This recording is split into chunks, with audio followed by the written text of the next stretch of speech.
So, I hope you all had a fabulous lunch and had a good opportunity to network and talk with others and continue talking.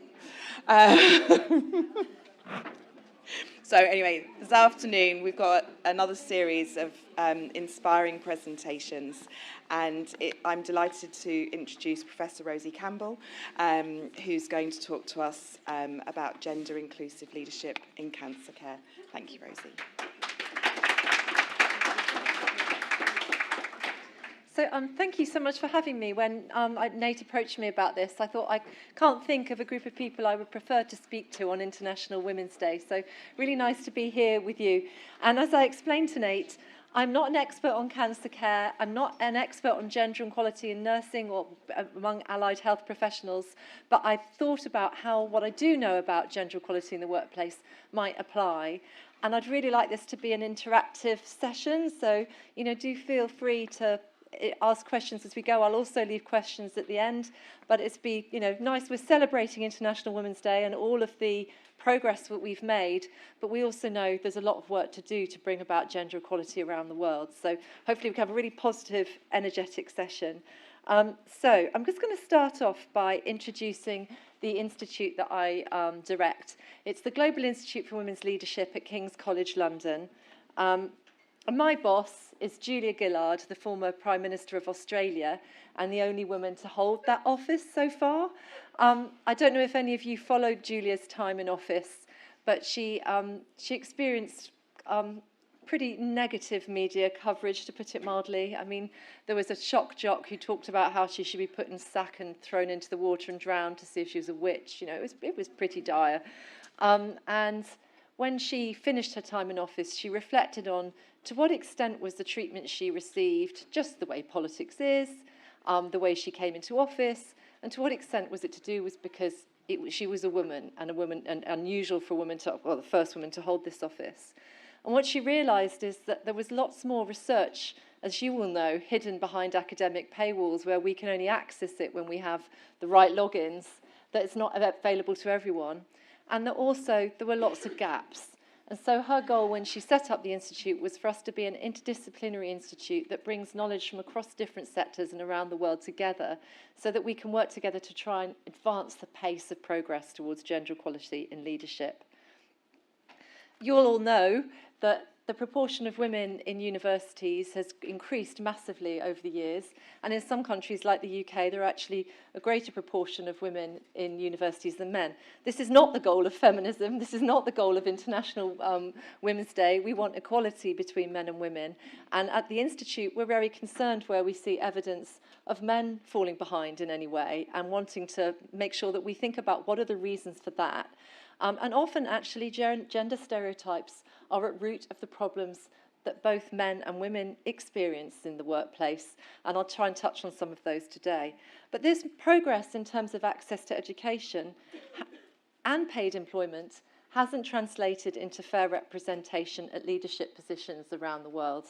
And actually, in some areas, women's representation in leadership is going backwards rather than forwards. So particularly in IT, I don't know if any of you saw that wonderful film a few years ago, Hidden Figures, about women, African-American women in the early days of computing. And they had an important role to play. But over time, actually, women's representation in IT more generally has declined. But that does depend very much where you live in the world. There are things we can do about it. And a lot of that is whether STEM is stereotyped, and particularly tech and IT in particular, is stereotyped as being for girls or for boys or masculine and feminine. Makes a huge difference to the uptake. So we believe that there are lots of organisations spending a lot of time and money celebrating the International Women's Day and lots of other activities, but it's not necessarily translating into real change as quickly as we would like to see. We're not learning from each other, we're all in our silos, and we're trying to break that down. And so at the Institute, we want to resource change makers, be that people who are working in campaigning groups, in their workplace, politicians, everywhere people are trying to make change happen, to break down those silos, bring researchers, activists and practitioners together to challenge those stereotypes that are at root of so much of the gender inequality we see, all with the best possible evidence. So if you're interested, please do consider listening to our podcast. We have lots of events, both online and in person, and you can sign up and join our network from our webpage and hear about all the things that we're doing. So that's my little plug for us. And I'm going to move on to the substance of the presentation. So, well, I probably don't need to make the case for you here about why diversity and leadership matters, but actually sometimes I think it's good for us to take a moment and refresh, because I think it's often persuading people who think maybe the job is done and we already have equality, or that, our attention is better focused elsewhere, that we need to remind ourselves why we still need to be celebrating International Women's Day, why we still need to be making efforts to promote gender equality in the workplace. And the most obvious point is, of course, the point from social justice. It's just fairness. We would expect to see men and women in equal decision-making power around the world in a fair world. But it's more than that. There's also the business case.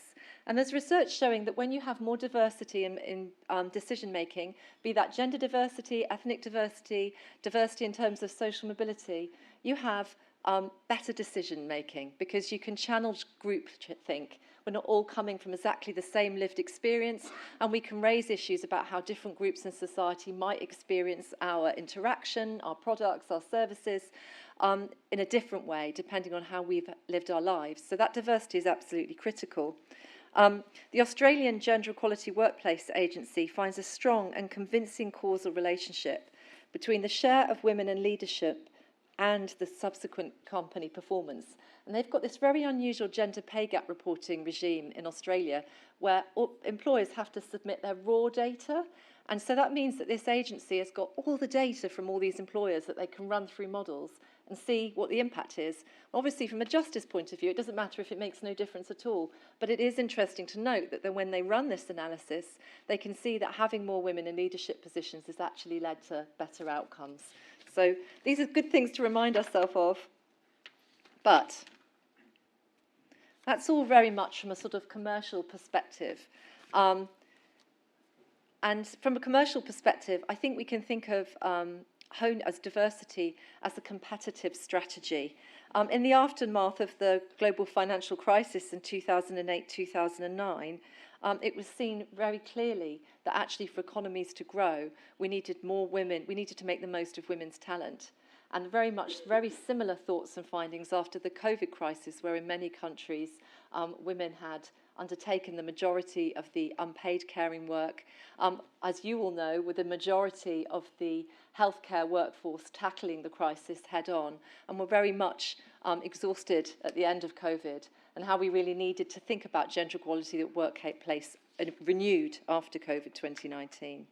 And so as a result, I think it's really important that we don't think of diversity and inclusion as a nice thing to discuss once a year. In the UK, you might talk about Black History Month, you might talk about International Women's Day, International Men's Day, but actually we need to think about these issues as central to how we work, because by having more diversity in decision making, we can challenge groupthink, improve our services, increase employee engagement, and reduce the costs of excessive or limited staff turnover, and I'll return to that, and recruit and retain talent. I imagine some of you are familiar with this book by Caroline Corredo-Perez.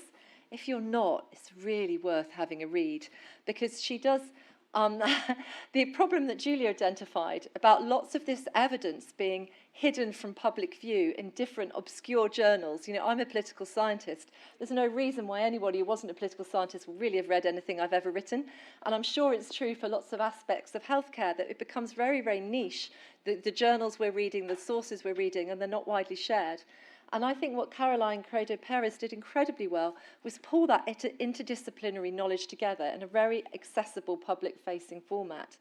And what she highlighted was the historic impact of this kind of default male bias. So she looked at the fact that women were 17% more likely to die than men in car crashes, and 47% more likely to be injured. Now, those statistics are not as bad as that now, but the reason for that was a really simple one. All the crash test dummies had been male anatomies, and so hadn't thought about how the weight distribution, etc., would differently affect male and female bodies in a car crash.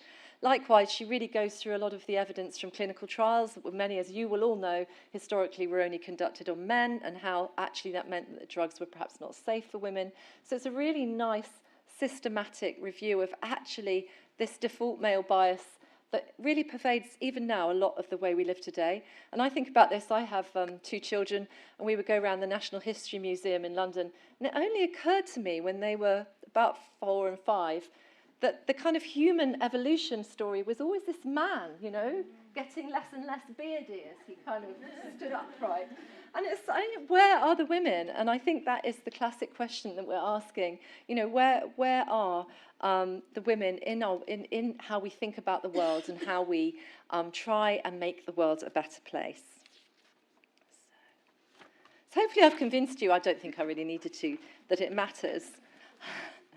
But there are some more subtle things about, I think it's largely about the way we're socialised, but very difficult to actually test that because we're all socialised into the world that we're born into, and we can't put babies into a kind of experimental situation and see would girl and boy babies behave exactly the same way if they were treated exactly the same way.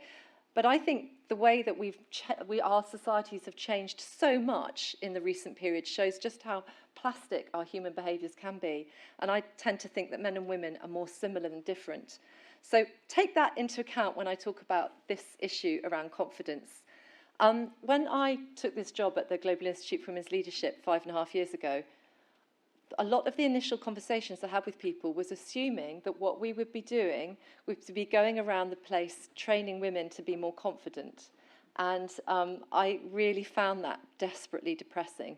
And then I came across this book by Thomas Chamorro, Pre-Muzak, Why Do We Keep Promoting Incompetent Men? Only a man could say that. It's a deliberately provocative title. But what he's saying is that in the workplace, we too often reward confidence over competence. If someone seems to think they're good at doing what they do, often that we take that as an indicator of whether they actually are any good at the job. And so women tend to be, on average, and this is very much, you know, there's a lot of overlap between men and women. This is only on average. Women tend to, on average, rate themselves as slightly lower in confidence to do at their job than men do on average. But I think the most dangerous people in the workplace are not those people who lack a little bit of confidence. I think the most dangerous people in the workplace are the people who are overconfident and don't know the limits of what they know. You know, it's the people who won't take advice, who won't listen, who won't actually accept that actually there could be a problem in some aspect of what they're doing. They're not open to learning. They're the dangerous ones.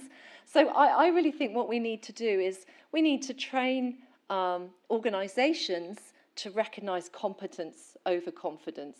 And we shouldn't be telling women that what they need to do is we need to fix the women to make them more confident and then everything will be fine. Because I think actually what Thomas, who is an organisational psychologist, says is that if we have more meritocratic systems that reward competence over confidence, more women will naturally be selected into leadership positions, but also so will more competent men.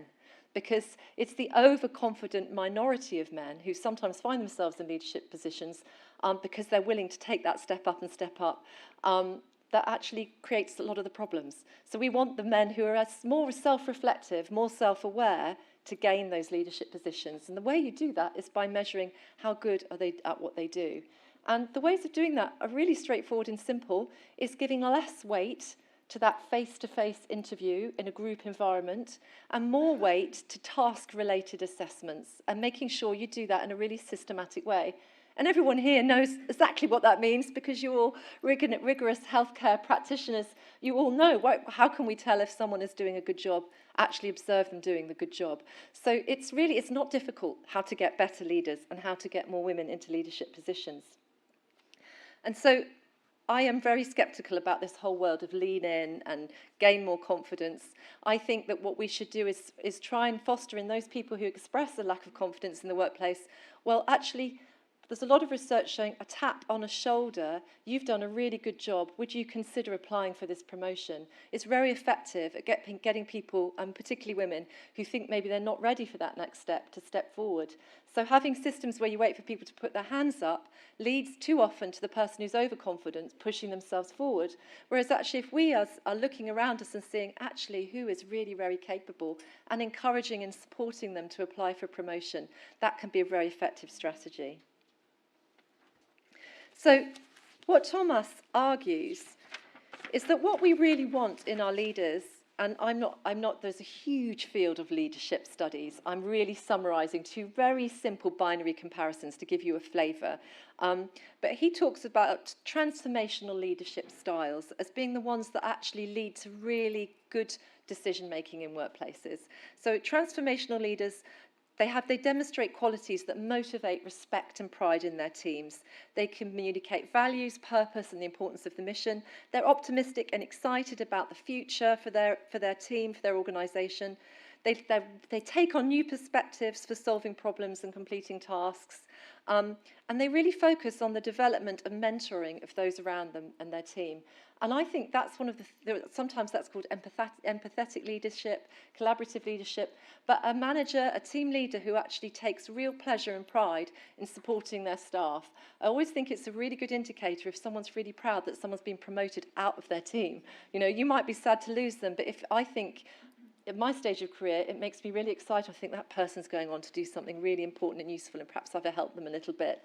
I think that's the kind of leadership we want, rather than the more narcissistic leadership, which is about our own individual self-promotion on its own. I mean, I'm not saying we should completely negate ourselves and our own interests, but actually the person who's really, it's all about me and stepping up as fast as I can, that kind of leadership is more transactional. And transactional leadership is not paying deep attention to those people around you and really thinking about how they're enjoying their job, what learning they might benefit from. But it's just thinking, well, they're doing okay, so they're not going to get in the way of me getting promoted. Much more focused on failure and mistakes and making it a difficult environment to bring those mistakes to attention, because you're going to get in trouble for it, rather than how can we address this. Waits for problems to become severe because they're not paying attention, and exhibits frequent absence, and that's because really they're focused on their own career goals rather than the wider team. Now, I'm sure all of you doing the job you do, such an important job with such a clear set of values underneath it, are driven by those values and those purpose. But even in organisations like that, sometimes the people who are single focused on their own promotion can be the ones who make their way up the hierarchy. And so what we all need to be doing is thinking about how can we support each other? How can we say to someone, do you know, you would be really good in that job. Please do consider putting yourself forward, because that can make a huge difference.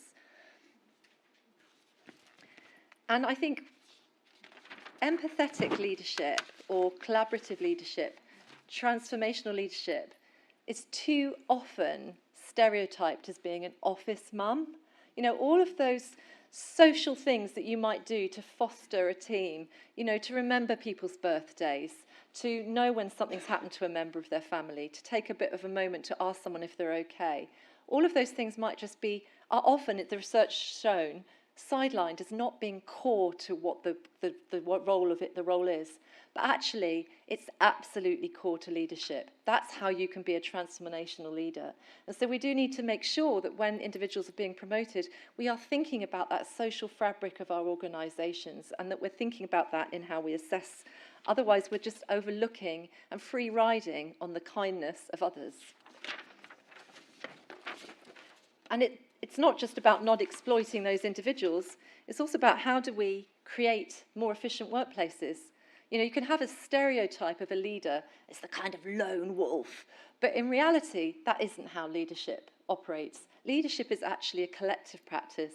It's something we do together. We support and enable each other. So actually, those leadership traits that we want, perhaps it might be slightly different if you're running a military campaign and you've got an emergency situation, and in that moment you have got to follow protocol and respond. But most of the time we need a more creative, collaborative environment where we can actually be connected to each other, hear each other, speak to each other. And this is what leadership really looks like. How are we in developing the leadership potential of the most junior colleagues and supporting them? And if we think like this, as Thomas Chamorro Premusac says, actually we're more likely to see more women in leadership positions, because these are the kind of approaches to social life that women are encouraged to adopt from childhood.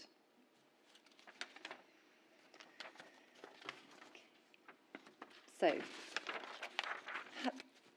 one important aspect of trying to ensure that we have more gender equality in the workplace is creating environments where those different kinds of leadership styles can all be valued. And for that we need inclusive cultures. And it's no good just having policies written on paper.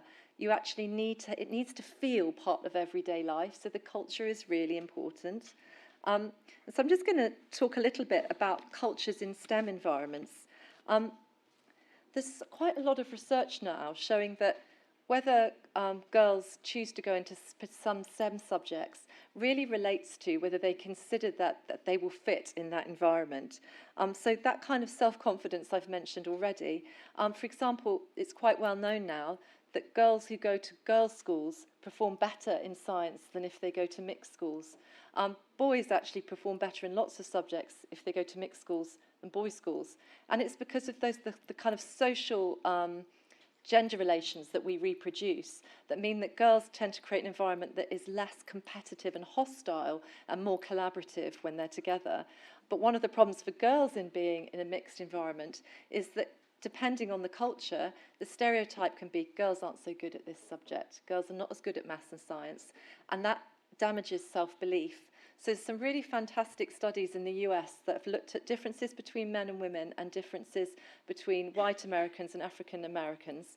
And what they found is if you tell those candidates in these very prestigious studies and programs in Ivy League universities, they've done randomized control trials where exactly the same exam paper, but one of them says men and women do as well in this course, or people from different ethnic backgrounds do just as well in this course. Actually, the gender gap or the performance gap between ethnicities disappears because we have this internal conflict that we don't even realise we're carrying with us, this kind of anxiety around, am I as good as these people who are stereotyped to be really good at this?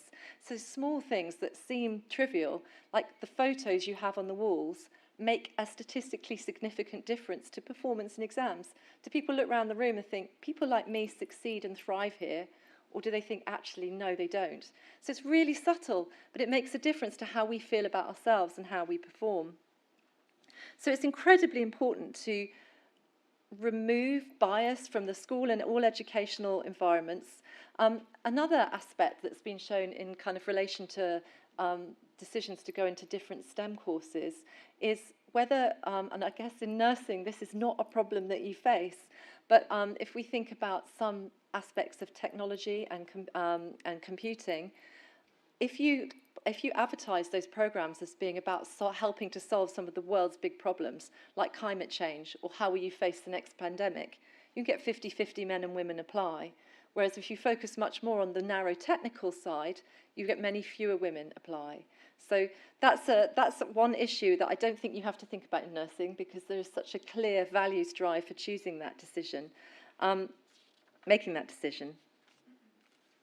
And of course, most of the time when I go around talking about gender equality in leadership, I'm in organisations where perhaps at the entry level there's more like 50-50 men and women, and as you go up that declines. Of course, globally, about 90% of the world's nurses are women, and yet actually a significantly higher proportion of the world's leaders in nursing profession are men.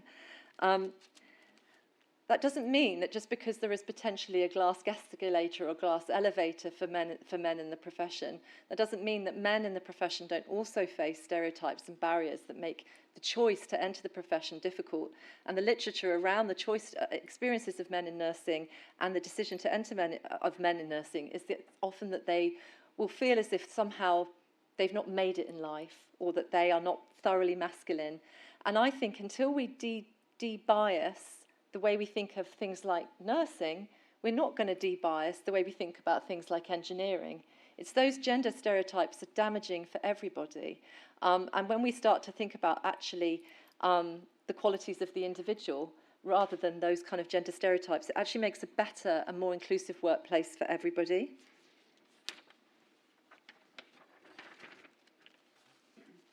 But the research on gender in nursing shows quite clearly that although those negative gender stereotypes can affect men in the workplace in terms of how they experience their everyday lived environment, in terms of promotion, those gender stereotypes about what good leadership looks like seem to apply very much in terms of men making it to that top levels in much greater proportion numbers than women. And that's not just because of gender stereotypes, there are other reasons that I will also get to.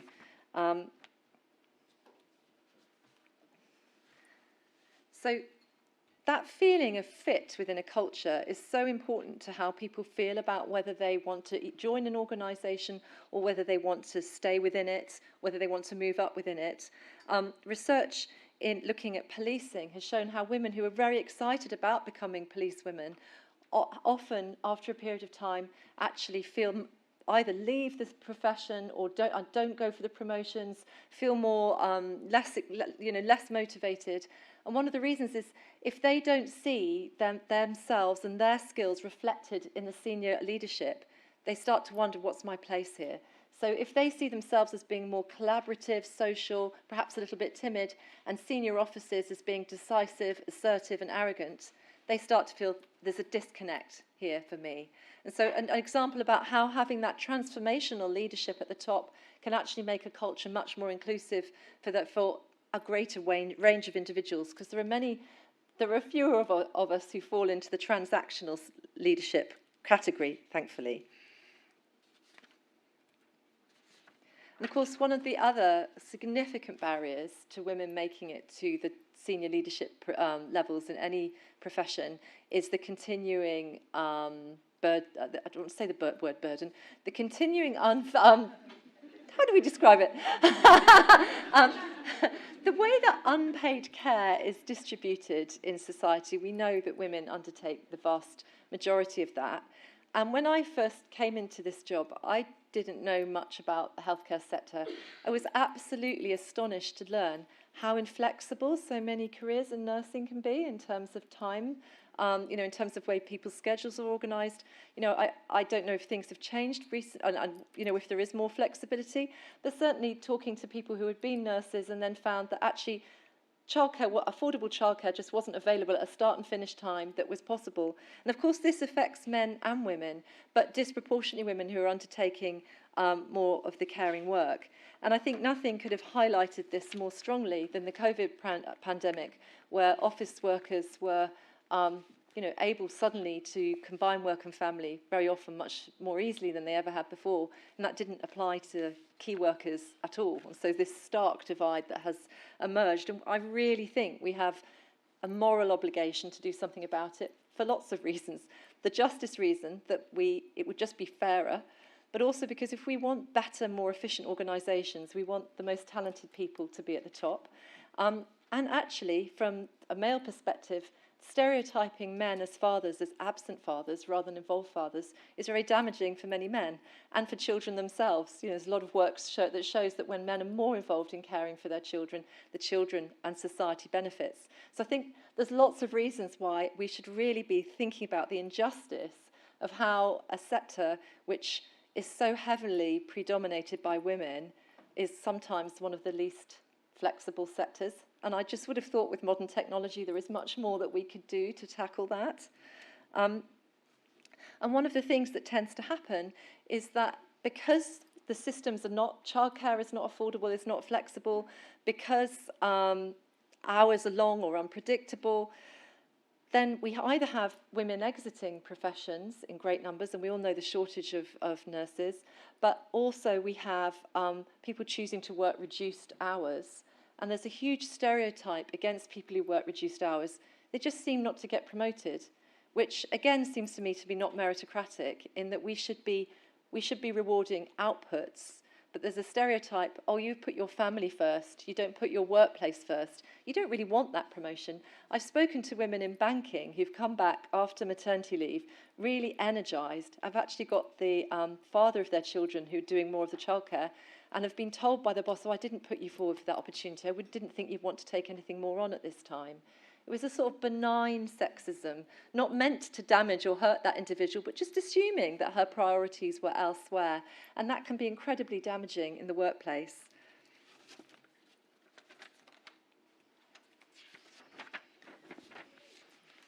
I think I've discussed that already. And I've already mentioned about these gendered assumptions around parenting, that it's assumed that women will do most of the work, and actually makes it harder for men to, when they want to be really involved fathers, for them to adopt that approach.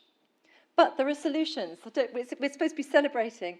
There's so much that we can do. There's research from around the world, particularly in Sweden, that shows when you have really good, properly funded shared parental leave, and men take that shared parental leave, a lot of these divisions of unpaid work, especially around, obviously around children, really change. Men are much more involved. There are great outcomes for the children in the longer term. This is an example of the Zurich Bank, where they advertised all jobs as either full-time, part-time, flexible, or job share. And you can see they had a really significant increase of women into leadership positions. And we didn't conduct this study, but we went back and followed up with them, and I was absolutely astonished. So I said, we wanted to interview people doing job shares, because we thought, oh, how interesting, because people had told us in these high reward roles that, you have to do long hours, and we thought, well, maybe the only way you could manage it is a job share. We went and interviewed them. They said, well, we've had a slight increase of people working part-time or in job shares, but what we've had is more women applying for the full-time roles. And it was because they were signalling that they wanted them, and that they were open to flexibility. So they might think, well, maybe I can work full-time, because if they're going to listen to me, they're going to actually take the fact that I have other priorities in my life as well into account. I found that absolutely amazing, that these signals can be just as powerful as the policy themselves. And then moving to the darker side of culture in the workplace. The term microaggressions was first developed by the psychologist Chester Pierce in the 1970s to describe the subtle and stunning daily racial offences often experienced by African Americans. But we now use it much more widely to talk about those small behaviours that actually, they're not individually, perhaps you wouldn't report an individual behaviour, but when they're adding up throughout the day, they can actually make you feel really disconnected from your workplace. And this is a survey from 2022 in Deloitte, 5,000 women across 10 countries, and they found that the majority of women, 59%, had experienced harassment or sexist behaviour in the workplace over the last year. 14% had actually experienced harassment, and unsurprisingly, women in ethnic minority groups and LGBT plus women were more likely to have experienced microaggressions. And I think one of the issues about microaggressions in the workplace is if we don't tackle those little instances head on, they can actually be a support structure for the very worst behaviours. So insults to working mothers, oh, you're clocking off, or fathers, you're clocking off early again, might seem like quite a minor thing, but actually individuals who want to behave badly in the workplace, just like in any other walk of life, test it out with small behaviours. If you think about why we now all know that what we call in the UK flashing or indecent exposure used to be laughed off as a sort of trivial offence. Well, we now all know that there's escalatory behaviour, that individuals will try something out and see if they get away with it. And so if we tolerate patronising comments, sexual comments, if we tolerate sort of everyday racism and everyday sexism, it becomes a foundation for those individuals to actually behave worse and worse and create a really toxic work environment. And so we do really need to focus on how do we create those environments that are inclusive from the base up. And that means there's a responsibility on all of us, not just to encourage colleagues to put themselves forward, but also to speak out and be an ally when we witness small microaggressions, because that sends a very strong signal. I'm not going to get away with this here. So what can work to really build an inclusive environment? Well, a lot of research shows it can be important to send the signal that that diversity and inclusion are core company values. It's no good just having that on policy documents. You need the senior leaders to be seen to talk about it, seen to promote it, and seen to walk the walk. You need really robust systems for addressing poor behaviour so that people know that they are going to be called out. Obviously, you need training for behaviour change, but with inclusive, proactive participation. I don't think I'll read them all out to you, but I think this idea of active bystanders is really important, but also the senior leaders and role modelling is so important as well. And making sure that you have an environment where people feel that they can bring problems to their line managers, but also that it doesn't have to be individualised. You don't actually have to be named if you make a complaint. It's really important. So finally, I think one of the things that I've learnt over the last 5.5 years is that the signal can be just as important as the policy itself. What signal are you sending by saying that we promote genuine flexibility in the workplace and we will try and accommodate you as much as possible? And in terms of policies and policies, behaviours can signal, is this a kind of culture where everybody's valued, or are we promoting and rewarding those who are more individualistic and narcissistic? And by adopting, without necessarily, it's lovely to celebrate International Women's Day and to think about the fact that the world has changed a lot for the better, but actually the kinds of processes that we can put in place to get more women in leadership, they don't need to have women written on them. They will actually help create more diversity across the board, because what we do is remove the biases that are holding talented individuals from lots of different kinds of backgrounds back and create an environment where the best people, the most competent, not necessarily the most overconfident people, actually reach the top. So I'd love to take your questions. I think we've got 5 minutes, haven't we?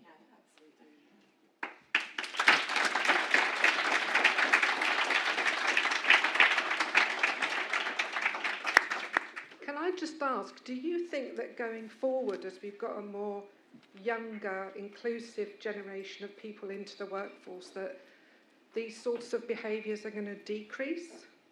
I don't. I'm really quite depressed that in the last, we do a, we do a survey, we do a survey every year with Ipsos Mori about attitudes to gender equality. And for the last 5 years, we've found a significant minority of young men around the world who actually are quite hostile to they feel that actually they've been left behind and that we've gone too far in progress towards gender equality. Influencers like Andrew Tate. Now, we're talking about, in the UK, we're talking about 20% of young men aged 16 to 29. But that 20%, that's a lot of people, actually, in your everyday life. They are adopting sexist, racist, homophobic attitudes and values and seeing them on social media. And I think it's a massive problem. And I think we need to find ways to engage with those young people to challenge because we all know the scale of this problem, don't we? That people are getting self-reinforcing messages through their phones.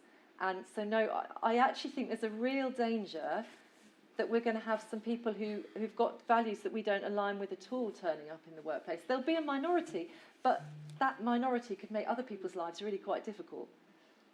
Thank you. Sorry. Thank you.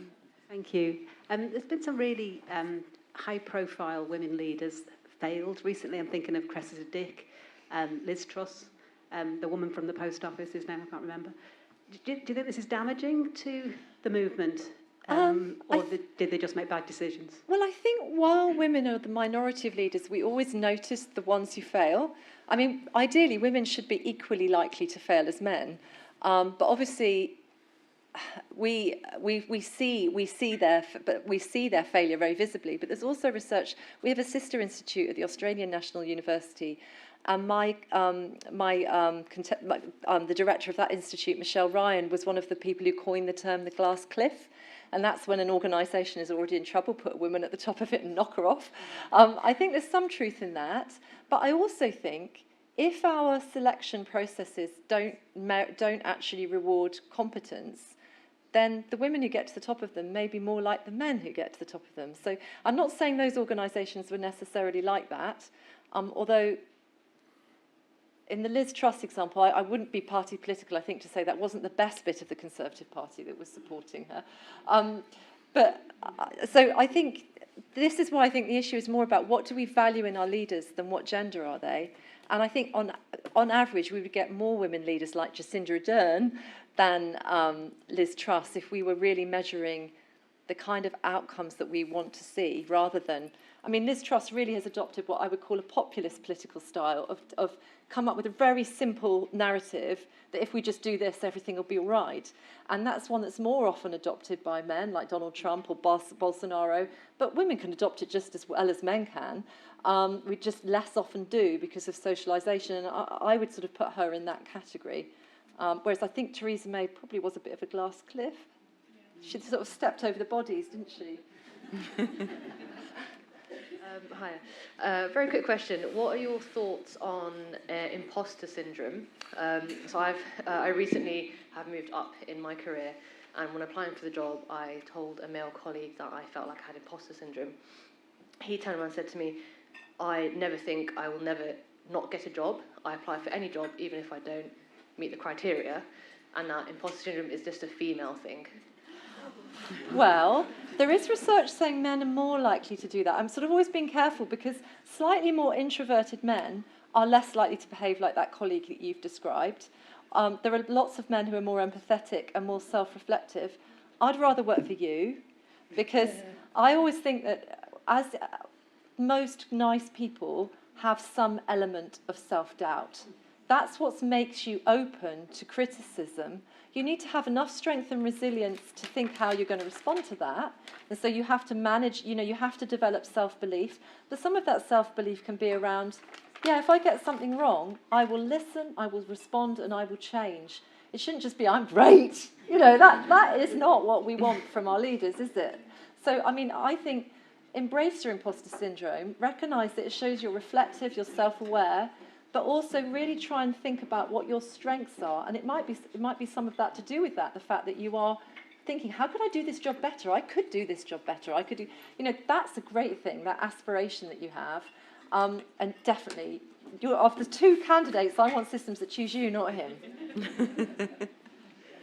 Hopefully this is a question and not a problem.